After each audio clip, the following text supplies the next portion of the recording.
Should there be tight restrictions on the style and the number of ornaments and keepsakes that are left at a loved one's grave? It's a sensitive subject, especially when it involves the death of a child. Now a petition has been set up by one mum in Shropshire after tributes were cleared from her baby son's grave and those of others. It's attracted more than 1,800 signatures in a week. Clare Maceachen's son William died in 2010 and Clare's with us now on the sofa.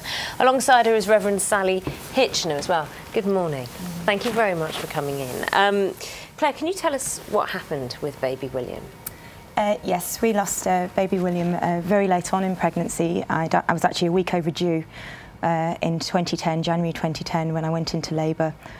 Text-free, textbook style pregnancy, no problems whatsoever. Went to hospital, midwife couldn't find a heartbeat. Called a consultant did a scan and confirmed the worst.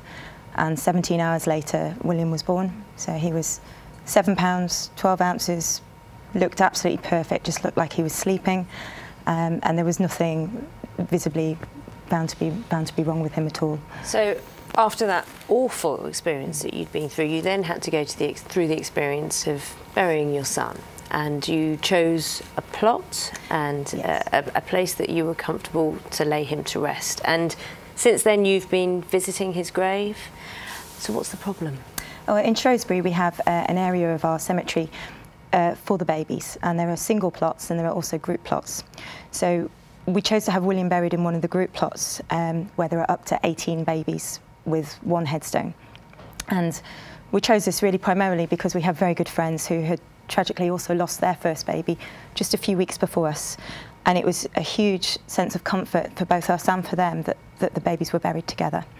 Until recently, the graves were maintained, the group graves now, were maintained by the local SANS committee, who are the Stillbirth and Neonatal Death Society.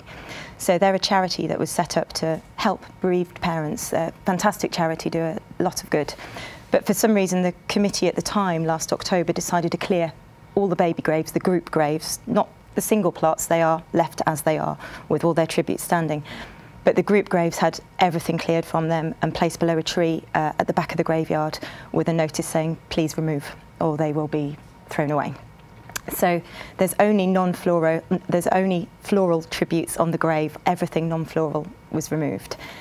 It's such a personal thing, this. What was it that you wanted there that now isn't there, and why does it matter so much? For me, and for many of the other bereaved parents who I've since spoken to, it's about having just something more permanent than a flower left with your child, at your child's grave, actually there where they are buried, because we obviously can't do anything more for that child, we can't hold that child, but they're still our baby. We have no memories of that child because we didn't have the chance to form any, but we have somewhere to go, somewhere to leave a little item, somewhere to grieve and be near them. And for you, what was that item? Was there a particular thing? William had a little brown bunny, just a little garden ornament, and that sadly was removed and destroyed. That wasn't found beneath the tree. Sally, it's so difficult, isn't it? Because Clare will obviously want her son remembered in a certain way, but other people don't like it, and authorities or people managing these plots are trying to make a balance, which actually it almost seems impossible that there's a balance to be reached here. Yes, and I think, Clare's situation is particularly painful because it doesn't sound like there was the communication that was needed in terms of what the plans were, and the consistency sounds like it was particularly difficult, that it wasn't done to all the graves the same. But there is this challenge that people face with understanding how to maintain a collective graveyard whilst maintaining respect for the individual wishes of the grieving families and friends there. I think it is a challenging thing to do, but there's definitely things we can learn from situations like this, things like communication, things like understanding the wishes of the individuals involved and respecting that as much as we can.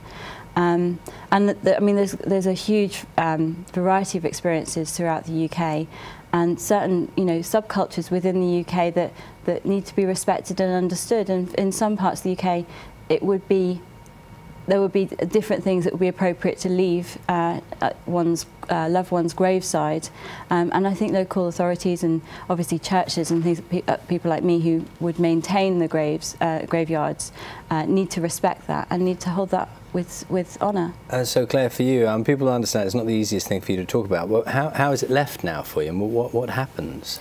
Well, the committee who cleared away all the tributes, they've actually walked away from anything to do with the graves now. So it's now been passed over to Shropshire Council, who own the cemetery. And the reason why I started the petition was because Shropshire Council decided to continue where Sands left off, with there being only floral tributes on the graves. And I genuinely feel that the people involved at the council don't understand why it is important for parents and families to leave a tribute. So the reason I set up the petition at Christmas was for families to leave one small tribute at the graves, and to make Shropshire Council aware of the backing, in particular the local backing from local parents, people involved.